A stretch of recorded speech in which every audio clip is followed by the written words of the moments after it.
ஒரு பெரிய அரசன் இந்த உலகம் பூராவையும் ஆண்டுக்கிட்டு இருந்தான். ரொம்ப காலம் அப்படி அரசாட்சி பண்ணிக்கிட்டு இருந்தான். திடீர்னு அவனுக்கும் சில எதிரிகள் முளைச்சாங்க.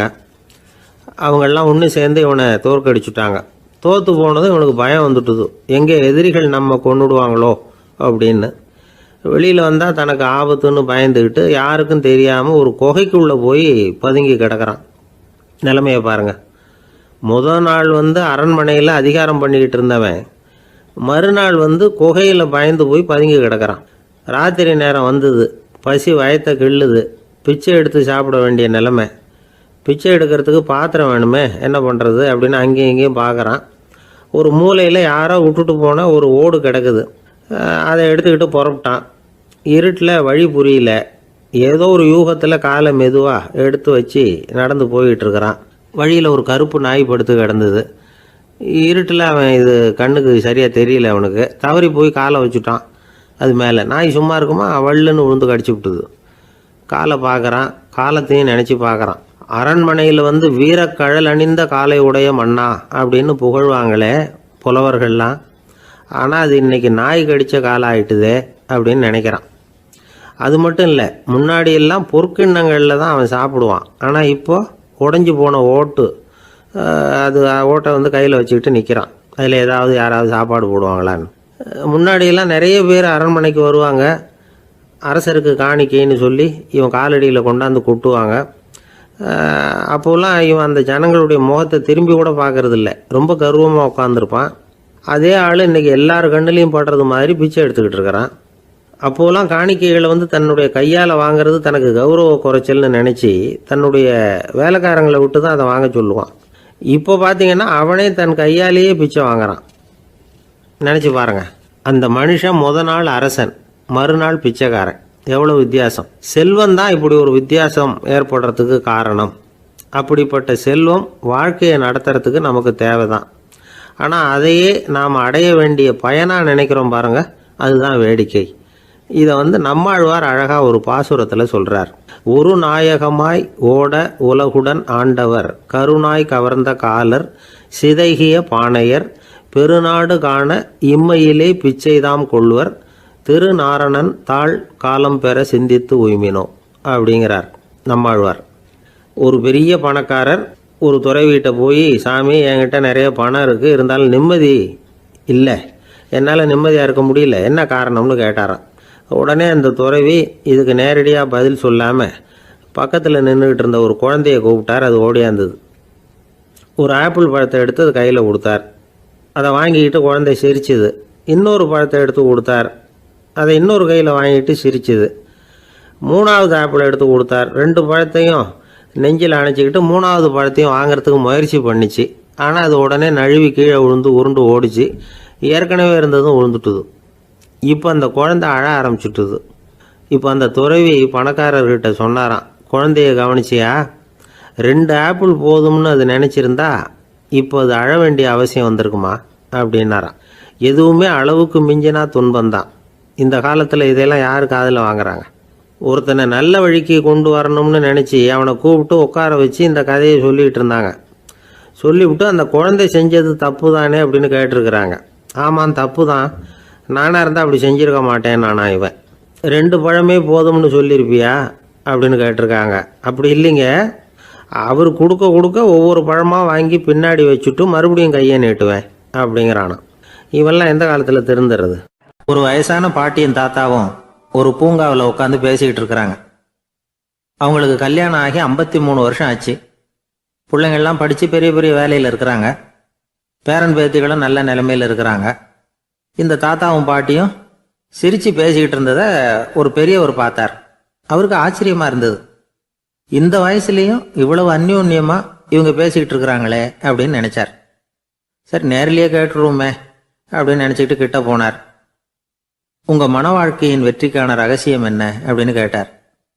இதை கேட்டதும் அந்த தாத்தா சிரிச்சுக்கிட்டே பாட்டியை பார்த்தாராம். அதுக்கப்புறம் சொன்னாராம், நான் இந்த அம்மாவை கல்யாணம் பண்ணிக்கிட்டதுக்கும் எங்களுடைய இல்வாழ்க்கை இவ்வளவு நாளாக பலம் குறையாமல் மகிழ்ச்சியாக இருக்கிறதுக்கும் காரணம் ஒன்று தான். அது என்ன காரணம்னா, எங்களுக்கு இடையில பொதுவாக நிறைய குறைகள் உண்டு, அதுதான் காரணம் அப்படின்னாராம். அவர் சொல்கிறது சரிதான். அப்படிங்கிறது மாதிரி அந்த பாட்டியும் அவரை நிமிர்ந்து பார்த்தாங்களாம். இந்த பெரியவர் மறுபடியும் அந்த பாட்டியை பார்த்து அதே கேள்வியை கேட்டிருக்கார். உங்களுடைய நீண்டகால மன வாழ்க்கைக்கு கிடைச்ச வெற்றி எதனாலேன்னு சொல்ல முடியுமா அப்படின்னு கேட்டாராம். அவங்களும் சிரிச்சுக்கிட்டே பதில் சொன்னாங்களாம். என்ன பதில் தெரியுமா? சில பேரை நாம குறிப்பிட்ட பண்புகளுக்காக நேசிக்கிறோம், வேற சிலரை நாம் அந்த பண்புகள் இல்லாத குறைகளுக்காகவே விரும்பி பழகிறோம் இல்லையா அப்படின்னு கேட்டுவிட்டு தலையை குனிஞ்சுக்கிட்டாங்களாம் அந்த பாட்டியம்மா. அவங்க அப்படி சொன்னதை கேட்டதும் இவருக்கு புதுசா ஞானம் பிறந்தது மாதிரி இருந்துதான். இதுதான் மனம் நிறைந்த மன வாழ்க்கை அப்படிங்கிறார் சுவாமி சின்மயானந்தர். பண்புகளை எப்படி நேசிக்க முடியுதோ அதே மாதிரி பண்புகள் இல்லாத குறைகளையும் நேசிக்க முடியும். மனசுதான் காரணம். ஒரு மேல்நாட்டு தம்பதி, அவங்களும் தாத்தா பாட்டி தான். அவங்க 2 பேரும் ஒரு பூங்காவில் உட்காந்து சிரிச்சு பேசிக்கிட்டு இருக்கிறாங்க. அதை ஒருத்தர் பார்த்தார்.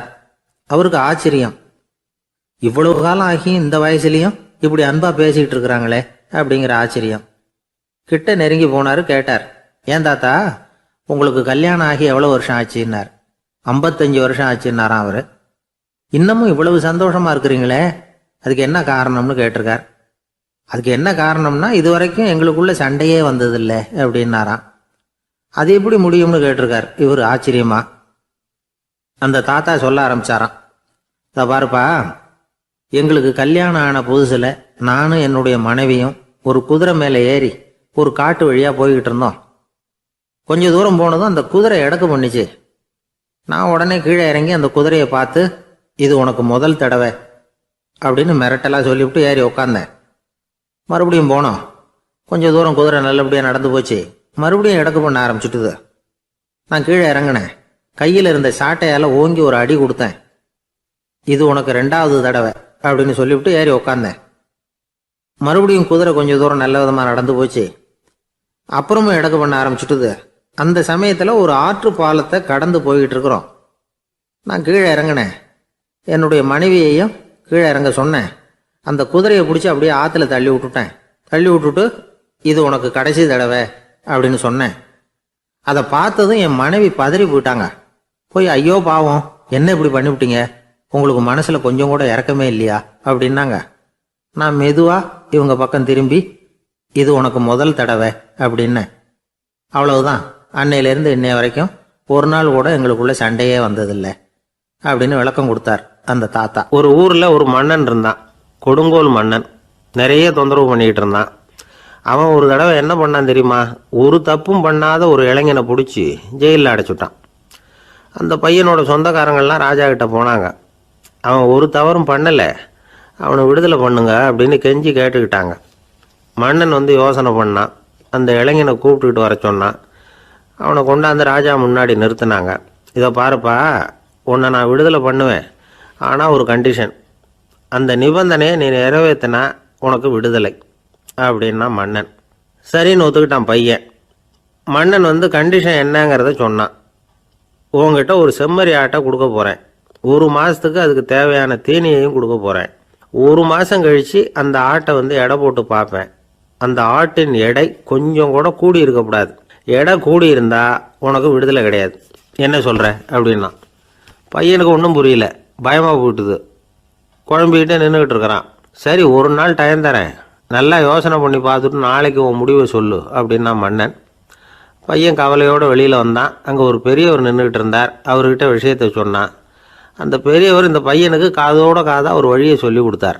அதை கேட்டதும் பையன் மறுபடியும் மன்னன் முன்னாடி நின்னா, உங்கள் நிபந்தனையை ஏற்றுக்கிறேன்னு சொன்னான்.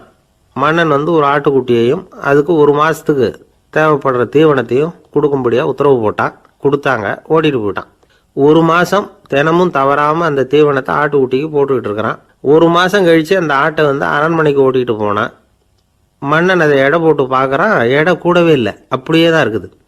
உடனே போட்ட நிபந்தனைப்படி அந்த இளைஞனை விடுதலை பண்ணிவிட்டான். சரி, ஆட்டுக்கு எடை கூடாமல் இருக்கிறதுக்கு அந்த பெரியவர் சொல்லி கொடுத்த யோசனை என்ன அப்படின்னா, அது வேற ஒன்றும் இல்லை. அந்த ஆட்டுக்கு எதிரில் அது கண்ணில் படுற மாதிரி ஒரு ஓநாயை கட்டி போட சொன்னார். அவ்வளவுதான். ஆட்டுக்கு ஓநாய்ங்கிறது பிறவி பகை. ஓநாயை பார்த்தா ஆடு நடுங்க ஆரம்பிச்சிரும், அவ்வளவு பயம். தினமும் அந்த ஆடு பயந்துக்கிட்டே தீனி சாப்பிட்டுது, எடை கூடல. அதுதான் ரகசியம். இது சின்ன பிள்ளைங்களுக்கான ஒரு கதை. இதிலேருந்து தெரிஞ்சுக்க வேண்டிய உண்மை என்னன்னா, நாமெல்லாம் சாப்பிட்றப்ப மனசும் உடம்பும் அமைதியாக இருக்கணும். அப்போ தான் அது உடம்புல ஒட்டும். அவசரத்துலேயும் பயத்துலையும் சாப்பிட்டா அது சரியாக ஜீரணமாகாது. இன்னொரு ராஜா இருந்தார். அவரும் ஒரு இளைஞனை ஜெயிலில் அடைச்சி விட்டார்.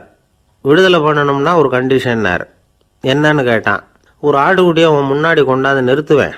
நீ அதுக்கிட்ட ஒரு கேள்வி கேட்கணும். அதுக்கு சரியான பதிலை சொல்லணும். அப்படி செஞ்சுட்டா உனக்கு விடுதலைன்னார். இளைஞன் யோசனை பண்ணி பார்த்தான். சரின்னு ஒத்துக்கிட்டான். அது பிரகாரமே ஆட்டுக்குட்டியை பதில் சொல்ல வச்சுட்டான். என்ன நடந்தது தெரியுமா? ஆட்டுக்குட்டியை கொண்டாந்து நிறுத்தினாங்க. இவன் மெதுவாக அதுக்கிட்ட போனான். அது காதுகிட்ட போய் ஏப்ரலுக்கு அடுத்த மாதம் என்ன மாதம்னு கேட்டான். அது உடனே மேன்னு கத்திச்சு. இவன் விடுதலை ஆயிட்டான். ஒரு ஊரில் 4 நண்பர்கள் இருந்தாங்க. 4 பேரும் சோம்பேறிகள். 4 பேருக்கும் எந்த வேலையும் செய்யறதுக்கு உடம்பு வளையறதில்ல. இருந்தாலும் சோம்பேறித்தனத்தில் ஒருத்தருக்கு ஒருத்தர் கொஞ்சம் வித்தியாசம் உண்டு. அதுக்கு தகுந்த மாதிரி அவங்களுக்கு பேர் அமைஞ்சு போச்சு. ஒருத்தன் கால் சோம்பேறி, இன்னொருத்தன் அரை சோம்பேறி, அடுத்தவன் முக்கால் சோம்பேறி, கடைசி ஆள் முழு சோம்பேறி. இவங்க 4 பேரும் நண்பர்கள். அப்புறம் எப்படி காரியம் நடக்கும்? 4 பேரும் ஒரு வீதியில் அப்படியே நடந்து போய்கிட்டு இருக்கிறாங்க. நல்ல பசி. எங்கேயாவது சோறு போடுவாங்களா அப்படின்னு பார்த்துக்கிட்டே வந்தாங்க. அவங்க வந்த வழியில் ஒரு ரூபா காசு கிடந்தது தரையில். அவங்க கண்ணில் அது பட்டுது. ஆனாலும் அதை குனிஞ்சு எடுக்கணுமே, அதுக்கு சோம்பேறித்தனம். முழு சோம்பேறி பார்த்தான். பக்கத்தில் வந்துக்கிட்டு இருந்த முக்கால் சோம்பேறிக்கிட்ட சொன்னானா, டேய் அதை கொஞ்சம் குனிஞ்சு எடுறா அப்படின்னானா. அவன் என்ன பண்ணான் தெரியுமா?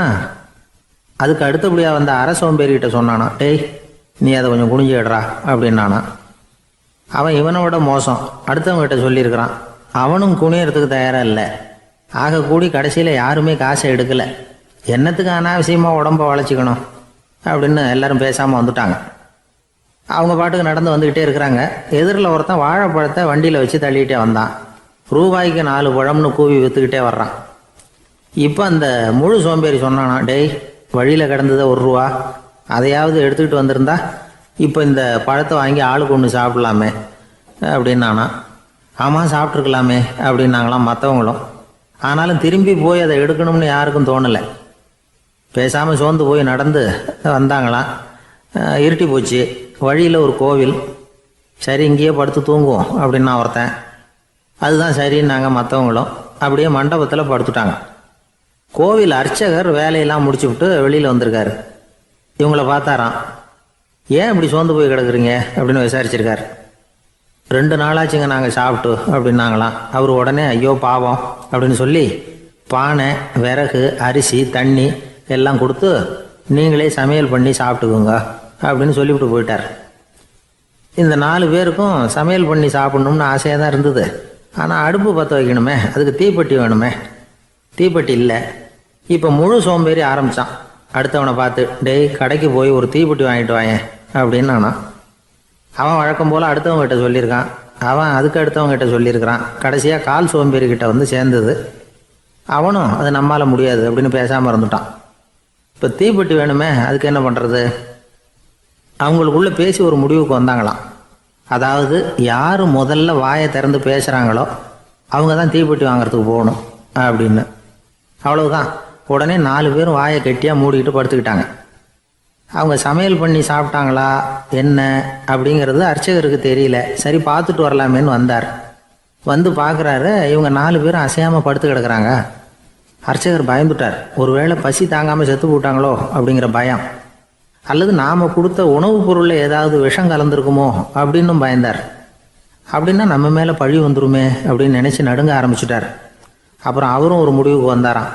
கோவிலுக்கு பக்கத்துலேயே ஒரு பெரிய குழி இருந்தது. அதில் ஒவ்வொருத்தரையா இழுத்துக்கிட்டு போய் போட்டார். கொஞ்சம் மண்ணை தள்ளினார். காலால் மிதித்தார். அவர் மிதித்த மிதி ஒருத்தன் அடி வயத்தில் போட்டுவிட்டுது. அவன் உடனே வலி தாங்காமல் ஐயோ அம்மான்னு அலறினான். உடனே நடந்தது என்ன தெரியுமா? மற்ற 3 பேரும் துள்ளி எழுந்திரிச்சாங்களாம். அவனை பார்த்து நீ தாண்டா தீப்பெட்டி வாங்க போகணும், நீ தாண்டா வாங்க போகணும், நீ தான் சத்தம் போட்ட அப்படின்னு சொல்லி ஆரம்பிச்சிட்டாங்களாம். அர்ச்சகர் பார்த்தார். இது பேய் மாதிரி தெரியுதுன்னு நினச்சிக்கிட்டு ஒரே ஓட்டமாக ஓடி போட்டாரான். கிராமப்புறங்களில் இப்படி ஒரு கதையை சொல்கிறது உண்டு. சோம்பல்ங்கிறது நம்ம முன்னேற்றத்துக்கு பெரிய தடை அப்படிங்கிறத நாம் புரிஞ்சுக்கணும். அதுதான் இந்த கதை சொல்கிற நீதி. ஒரு பள்ளிக்கூடத்தில் ஒரு புதுமையான போட்டி நடந்துதான். அதாவது சோம்பேறித்தனத்துக்கு பரிசு. அதில் 2வது பரிசு யாருக்குன்னு அறிவிச்சாங்க. ஒரு பையன் எழுந்திரிச்சு மெதுவாக நடந்து போய் பரிசை வாங்கிட்டான். அடுத்தது முதல் பரிசு யாருக்கு அப்படின்னு அறிவிச்சாங்களாம். அவன் கடைசி வரிசையிலேருந்து கத்தனானா, ஐயா அதையும் அந்த பையன் மூலமாகவே கொடுத்து அனுப்பி வச்சிருங்க, இங்கே வந்தது நான் வாங்கிக்கிறேன் அப்படின்னானா. காஞ்சிபுரத்தில் பல்லவ ராஜா ஒரு கோவில் கட்டினார், கைலாசநாதர் கோவில். அதுக்கு கும்பாபிஷேகம் பண்ணுறதுக்கு ஒரு நாள் குறிப்பிட்டு அதுக்கு வேண்டிய ஏற்பாடுகள்லாம் பண்ணினார். முதல் காரியமாக கடவுளை வேண்டிக்கிட்டார், நீங்கள் இந்த கும்பாபிஷேகத்துக்கு நேரில் வந்து கலந்துக்கணும்னார். கடவுள் அந்த ராஜா கனவுல வந்தார். நீ கும்பாபிஷேகம் வச்சிருக்கிற அதே நாளில் அதே நேரத்தில் எனக்கு இன்னொரு ஊரில் ஒரு கும்பாபிஷேகம் இருக்குது, அதுக்கு போக வேண்டியிருக்கு. அதாவது திருநின்ற ஊரில் என்னுடைய பக்தர் ஒருத்தர், அவரும் ஒரு கோயில் கட்டி கும்பாபிஷேகம் செய்கிறார், நான் அதுக்கு போக வேண்டியிருக்கு, அதனால் உன்னுடைய தேதியை நீ மாற்றி வச்சுக்கோ அப்படின்னார். கடவுள் தான் எங்கேயும் இருக்கிறவராச்சே, அவர் நினச்சா 2 இடத்துலையும் இருந்து கோயில் கும்பாபிஷேகத்தை நடத்த முடியாதா? ஏன் அப்படி செய்யலை? அது ஒரு முக்கியமான காரணத்துக்காகத்தான். திருநின்ற ஊரில் இருந்த பூசலாருங்கிற அந்த அடியாரின் பெருமையை இந்த உலகத்துக்கு எடுத்து காட்டணுங்கிறதுக்காகத்தான் கடவுள் அந்த ராஜா கிட்ட அப்படி சொன்னார். சரி, அந்த அடியார் அப்படி என்னதான் பெருசாக கோயில் கட்டி விட்டார்? ராஜா கட்டின கோயிலை விட பெருசா? அவர் கட்டினது கருங்கல்லாலேயோ மண்ணாலேயோ மரத்தாலேயோ இல்லை. அவர் கட்டின கோயில் வேறு மாதிரி. அது மனசால் கட்டின கோயில், மனசுக்குள்ளே இருக்கிற கோவில், மனக்கோவில். அந்த அடியார் தன்னோட மனசுக்குள்ளே மாதக்கணக்காக ஒவ்வொரு கல்லாக சேர்த்து கட்டின கோவில். இந்த விஷயம் ராஜாவுக்கு தெரியாது. அவர் என்ன நினச்சிட்டாரு, அது நாம் கட்டின கற்கோயிலை விட ரொம்ப பெருசாக இருக்கும் போல இருக்கு அப்படின்னு நினச்சிட்டார். சரி, அப்பேற்பட்ட அந்த கோயிலை தரிசனம் பண்ணிவிட்டு வருவோம் அப்படின்னு நினச்சி ராஜா திருநின்ற ஊருக்கு போகிறார். அங்கே போய் பார்த்தா கோயிலையும் காணும், ஒன்றையும் காணும். கடைசியில் பூசலார் கட்டின மனக்கோவில் தான் அதுங்கிறத அவர் புரிஞ்சுக்கிறார். உடனே அந்த அடியாரின் காலில் விழுந்து வணங்குறார். அவரோ, இது மனசால முயன்ற கோவில், இதுக்கு இத்தனை பெருமையா அப்படின்னு ஆச்சரியப்படுறார். இதில் ஆச்சரியப்படுறதுக்கு ஒன்றும் இல்லை. ஆண்டவன் விரும்புறது அகபக்தியை தவிர புற தோற்றங்களே அல்ல. இதை நாம் புரிஞ்சுக்கிட்டோம்னா நமக்குள்ள எந்த வேறுபாடுகளும் வர்றதுக்கு வழியே இல்லை. இன்னொரு ராஜா இருந்தார். அவர் ஆண்டவனுக்கு படைக்கிறதுக்காக ஒரு தார் நல்ல செவ்வாழைப்பழமாக எடுத்துக்கிட்டு போகணும்னு நினச்சார். அதனால் நாளே அதை வாங்கிட்டு வர சொன்னார் வேலைக்காரங்கிட்ட. வேலைக்காரன் போனால் கடைத்தெருவில் ஒரு தார் பழம் வாங்கினா, வர்ற வழியில் அவன் குடிசை. அப்படியே எட்டி பார்த்துட்டு போவோமேன்னு நினச்சான். போனான். அங்கே இவனோட குழந்தை பாவம் பசியால் கத்திக்கிட்டு இருக்கு. இவன் பார்த்தான், இவ்வளவு பெரிய தாரில் ஒரு 2 பழம் எடுத்தா தெரியவா போகுது அப்படின்னு நினச்சி ஒரு 2 பழத்தை பிச்சு அந்த குழந்தைகிட்ட கொடுத்தான். அதை வாங்கி வயிறார சாப்பிட்டுது, பசி அடங்குச்சு, விளையாட போயிட்டுது. இவன் அதுக்கப்புறம் வாழைப்பழத்தை எடுத்துக்கிட்டு அரண்மனைக்கு வந்தான். 2 பழம் பிச்சிருக்கிறது ராஜாவுக்கு தெரிஞ்சு போச்சு. இவன் உண்மையை சொல்லிவிட்டான். உடனே ராஜா, கடவுளுக்கு படைக்க வேண்டிய பொருளை குழந்தை எச்சில் பண்ண விட்டுருக்கியே அப்படின்னு சொல்லி அவனை கட்டி வச்சு சாட்டையால் அடித்தார். பாவம். மறுநாள் பழத்தை கோயிலுக்கு எடுத்துகிட்டு போனார். கடவுள் முன்னாடி வச்சார். கடவுள் கண்ணை திறந்து பார்த்தார், பழம்லாம் அழுகி இருக்குது. என்ன இது அழுகி போன பழம் அப்படின்னார். ராஜா முழிச்சார். நல்லா தானே இருந்தது அப்படின்னு நினச்சார்.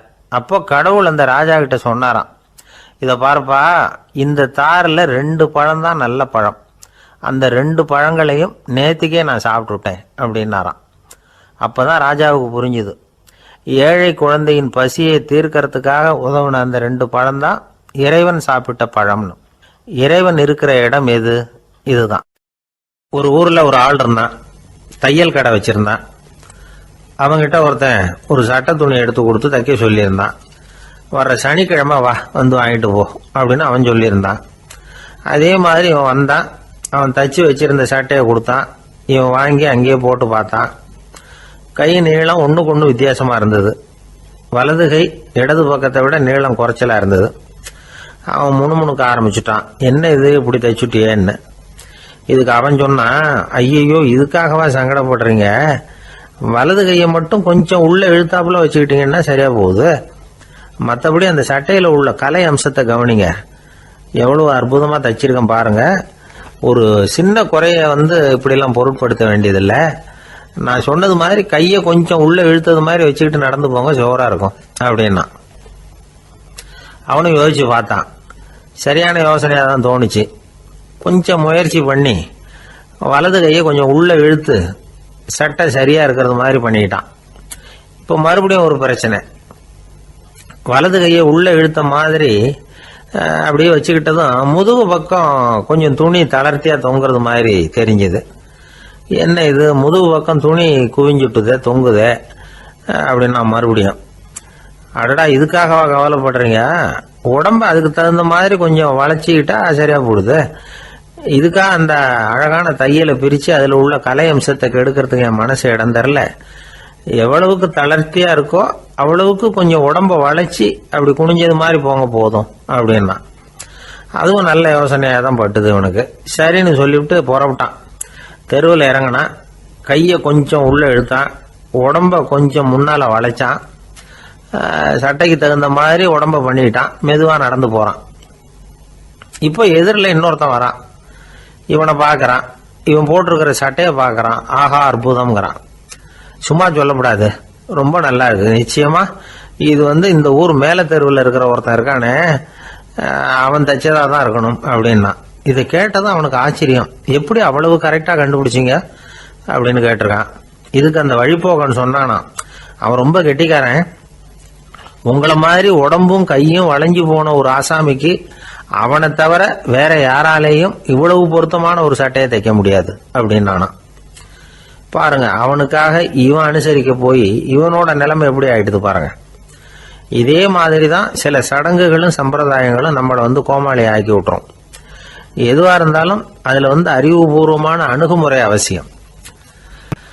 ஒரு நர்ஸ் அவசரமா ஓடி டாக்டர் கிட்ட சொல்லிச்சான், டாக்டர் ஒரு தப்பு நடந்து போச்சு, 10ஆம் நம்பர் பெட்ல இருக்கிற பேஷண்ட்டுக்கு காலில் ஆபரேஷன் பண்றதுக்கு பதிலாக கையில் ஆபரேஷன் பண்ணி விட்டீங்க. கை ஆபரேஷன் பண்ணிக்க வேண்டிய ஆள் 7ஆம் நம்பர் பெட்ல இருக்கார் அப்படின்னு தான். அதுக்கு ஒரு பதட்டப்படாம சொன்னாராம், பரவாயில்ல இவரை தூக்கி 7ஆம் நம்பர் பெட்ல போட்டுரு அப்படின்னாராம். இந்த உலகத்துல எவ்வளவோ உயிரினங்கள் இருக்கு, ஒவ்வொன்றும் ஒவ்வொரு விதமா சண்டை போடுது.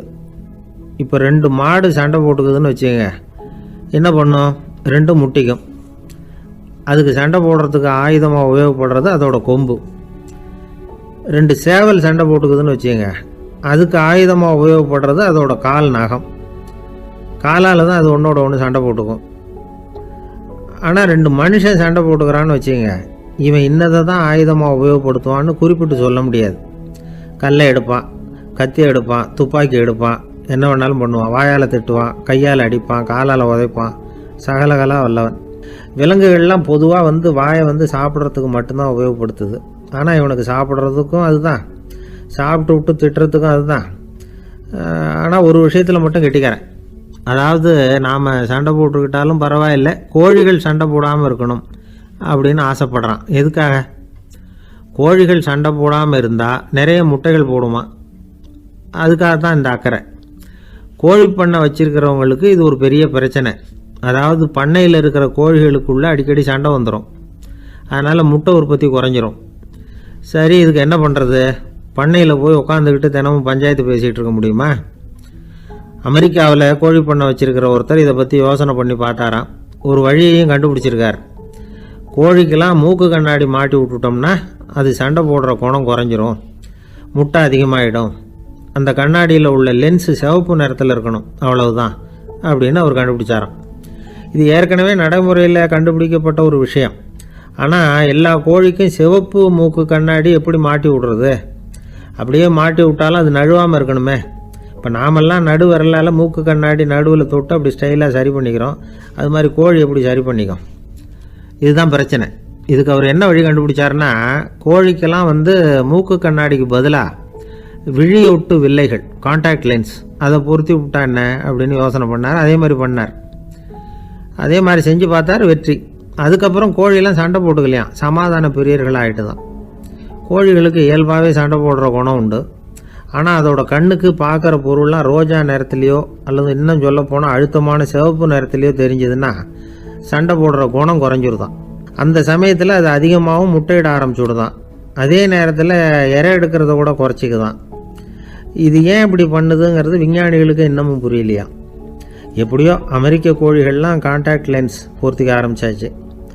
கோழி கழுத்தை பிடிச்சிக்கிட்டு ஒரு சில வினாடிகளில் அதை பொருத்தி விட்றாங்களாம்.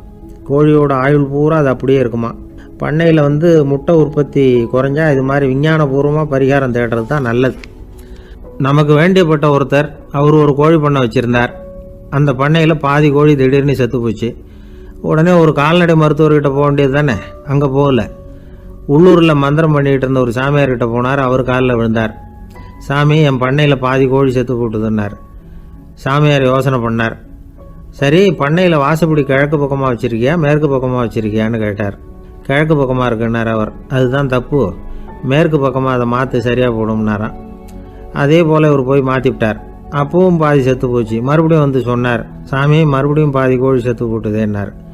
சரி, கூரை எப்படி போட்டிருக்க, ஓடு போட்டிருக்கியா இல்லை கீத்து போட்டிருக்கியான்னார். ஓடு போட்டிருக்கேன்னாராம் அவர். அதுதான் தப்பு, கீத்து போட்டுரும் சரியாக போடும்னாராம். சரின்னு போய் அதையும் மாற்றி பார்த்தார். மறுபடியும் போயிட்டுது, கோழி செத்து போச்சு. வந்தார். மறுபடியும் பாதி செத்து போச்சு சாமின்னு வந்தார். இவரும் யோசனையை மாற்றி மாற்றி சொல்லிகிட்டே இருக்கிறார். இப்படி அவரும் மாற்றி மாற்றி பார்த்தார். 6வது தடவையாக அவரை தேடிட்டு வந்தார். அந்த சமயத்தில் இவர் ரொம்ப தீவிரமாக யோசனை பண்ணி பார்த்துட்டு, அது சரிப்பா, நீ என்கிட்ட சளைக்காமல் வந்துக்கிட்டு இருக்கிற, நானும் யோசனை சொல்லிகிட்டு இருக்கேன். இப்போவும் வந்து உங்ககிட்ட சொல்கிறதுக்கு என்கிட்ட யோசனை நிறையா இருக்குது. ஆனால் சோதிக்கிறதுக்கு உங்ககிட்ட கோழி இல்லையே, என்ன பண்ணுறது அப்படின்னாராம் இவர். ஒரு ஊரில் ஒரு குரு இருந்தார், ஜென் குரு. அவரை தேடிட்டு ஒரு மன்னர் வந்தார். வந்தவர் ஜப்பான் மன்னர். தோட்டக்கலையை பற்றி தெரிஞ்சுட்டு போகிறதுக்காக அவர் வந்தார். எப்படி தோட்டம் அமைக்கிறது அப்படிங்கிறத பற்றி அந்த குரு விவரமாக சொல்லி கொடுத்தாரு. 1 நாள் 2 நாள் இல்லை, 3 வருஷம் கற்றுக் கொடுத்தார். அதுக்கப்புறம் சொன்னார், நான் கற்றுக் கொடுத்துட்டேன், இனிமேல் நீங்கள் போகலாம், போய் தோட்டம் அமைக்கலாம். அதுதான் உங்களுக்கு பரிசை. தோட்டம் அமைச்ச பிறகு சொல்லி அனுப்புங்க, நான் வந்து பார்க்குறேன். நீங்கள் இங்கே என்னவெல்லாம் கற்றுக்கிட்டீங்களோ அதையெல்லாம் அங்கே செயல்முறையில் செஞ்சு காட்டுங்க அப்படின்னு சொல்லி அனுப்பி வச்சார். மன்னர் போனார். அரண்மனைக்கு பக்கத்திலேயே ஒரு பெரிய தோட்டத்தை உண்டு பண்ணினார். அழகான மரங்களையும் செடிகளையும் உருவாக்கினார். கிட்டத்தட்ட 1000 தோட்டக்காரர்களை பயன்படுத்தி 3 வருஷங்கள் முயற்சி பண்ணி அந்த அழகான தோட்டத்தை உருவாக்கினார். குருக்கிட்ட இருந்து செய்தி வந்தது, நாளைக்கு வந்து தோட்டத்தை பார்க்குறேன் அப்படின்னு. மன்னர் உடனே சுறுசுறுப்பாயிட்டார். முதல் நாளே தோட்டத்தை சுத்தப்படுத்தினார். ராத்திரி பூரா யாரும் தூங்கலை. எல்லாருக்கும் தோட்டத்தை ஒழுங்குபடுத்துகிற வேலை. அது அந்தந்த இடத்துல ஒழுங்காக இருக்குதா அப்படின்னு சரி பார்த்தாங்க. ஒரு தவறும் இல்லாத வகையில் அதை ஒழுங்குபடுத்தினாங்க. மறுநாள் குரு வந்தார், தோட்டத்தை பார்த்தார். அவருக்கு கோபம் வந்துட்டுது. மன்னருக்கு ஆச்சரியம், எப்பவும் சிரிச்சுக்கிட்டே இருக்கிறவர் இப்போ எப்படி இருக்கிறாரே அப்படின்னு. மெதுவாக குருக்கிட்ட போய், எல்லாம் சரியாக தானே இருக்குது அப்படின்னார். எல்லாம் சரிதான், ஆனாலும் எங்கே அந்த பொன்னிற காற்று அப்படின்னார். உதிர்ந்த இலைகள், பொன் மஞ்சள் நிற இலைகள் காற்றில் அப்படி புரண்டு ஓடுவதை நான் பார்க்க முடியவில்லையே அப்படின்னாராம். அது இல்லாமல் இந்த தோட்டம் உயிரோட்டம் உள்ளதா இருக்காது, இதில் பாடல் இல்லை, ஆடல் இல்லை, அதெல்லாம் இல்லாமல் இந்த தோட்டம் ரொம்பவும் செயற்கையாக தெரியுதேன்னாராம். மன்னர் இப்போதான் யோசனை பண்ணார். கீழே கிடந்த காஞ்சி போன இலைகள் மட்டும் இல்லை, மரத்தில் இருந்த காஞ்சி போன இலைகளையும் அப்புறப்படுத்தி சுத்தமாக வச்சிருக்கிறார். இறப்பும் வாழ்க்கையினுடைய ஒரு பகுதி தான். மரணம்ங்கிறது வாழ்க்கைக்கு எதிரானது அல்ல, அதை நிரப்பும் ஒரு பகுதி தான் அது. மரணம் இல்லையில் வாழ்க்கையே இல்லை அப்படிங்கிறது பெரியவங்க கருத்து. இப்போ அந்த தோட்டம் அழகாக தான் இருக்குது, இருந்தாலும் அது ஒரு ஓவியம் மாதிரி உயிர் இல்லாமல் இருக்கு. குரு ஒரு வாளியை கையில் எடுத்துக்கிட்டார். தோட்டத்தை விட்டு வெளியில் போனார். ஏற்கனவே வீசி எறிந்த அந்த சருகுகளை எல்லாம் அள்ளி கொண்டுகிட்டு வந்தார். உள்ள எல்லா இடங்கள்லையும் அதை வீசினார். உடனே காற்று அந்த காய்ந்த சருகுகளையும் பழுத்த இலைகளையும் அசைக்க ஆரம்பிச்சுட்டுது. இப்போ அங்கே சலசல சத்தம், சங்கீதம், இலைகளின் நடனம். ஓவியம் மாதிரி இருந்த அந்த தோட்டத்துக்கு இப்போ உயிர் வந்துட்டுது. இதுதான் அந்த பொன்னான காற்று அப்படின்னாராம் குரு. மன்னருக்கு புரிஞ்சுது. மிகப்பெரிய ஜென் கேள்வி ஒன்று உண்டு. உம்மான் அப்படிங்கிற ஒரு பெரிய குருவை பார்த்து துறவி ஒருத்தர் கேட்டாராம், இலைகள் எல்லாம் கீழே விழுந்து மரங்கள் மொட்டையாக இருக்கும் பொழுது என்ன நடக்கும்? இதுதான் கேள்வி. இதுக்கு உம்மான் சொன்ன பதில் பொன்னான காற்று, தி கோல்டன் விண்ட் அப்படின்னாராம். இதுக்கு என்ன விளக்கம்னா, உன்னுடைய எண்ணங்கள் எல்லாம் உன்னுடைய மனசிலிருந்து கீழே விழுந்து உனது உள்ளுணர்வானது மொட்டையாக நிற்கும் நிலைதான் அது. உனது வேர்களின் அருகில் காற்று வீசுகிறது. எல்லா எண்ணங்களும் உன்னிலிருந்து வெகு தூரத்துக்கு புரண்டு கொண்டே சென்று விடுகிறது. நீ அவற்றை கடந்து விட்டால் நீ அவைகளுக்கெல்லாம் மேலெழுந்து கீழே பார்ப்பவனைப் போல நிற்க ஆரம்பித்து விடுவாய். அதுதான் தியானம் என்பது அப்படின்னு சொல்றாங்க. தியானம்ங்கிறது எண்ணத்துக்கு எதிரானதில்லை. தியானம்ங்கிறது எண்ணங்களை கடந்து செல்வது தான். அதுக்கப்புறம் நாம பொன்னிற காற்றுல ஆட ஆரம்பிச்சிருவோம். இதுதான் பெரியவர்கள் சொல்கிறது. என்கிட்ட ஒருத்தர் வந்து தோட்டம் அமைக்கணும்னு யோசனை கேட்டு வந்தார். எல்லாம் சொல்லி கொடுத்தேன். செடிகள்லாம் செழிப்பாக வளரணும்னா வேர் காயாமல் பார்த்துக்குங்க, தினமும் தண்ணி விடுங்க அப்படின்னு சொல்லி அனுப்பி வச்சேன். 1 மாதம் கழிச்சு அவர் தோட்டத்தை பார்க்கறதுக்காக போனேன். போய் பார்த்தா எல்லா செடியும் வாடி கிடக்குது. என்னங்க இப்படி பண்ணிவிட்டீங்கன்னு. நீங்கள் சொன்னபடி தான் செஞ்சேன்னார். என்ன செஞ்சீங்கன்னு கேட்டேன். வேர் காயாமல் பார்த்துக்க சொன்னீங்க, தினமும் ஒரு தடவை எல்லா செடியையும் ஒவ்வொன்றா பிடுங்கி பார்த்து வேர் காயாமல் இருக்கா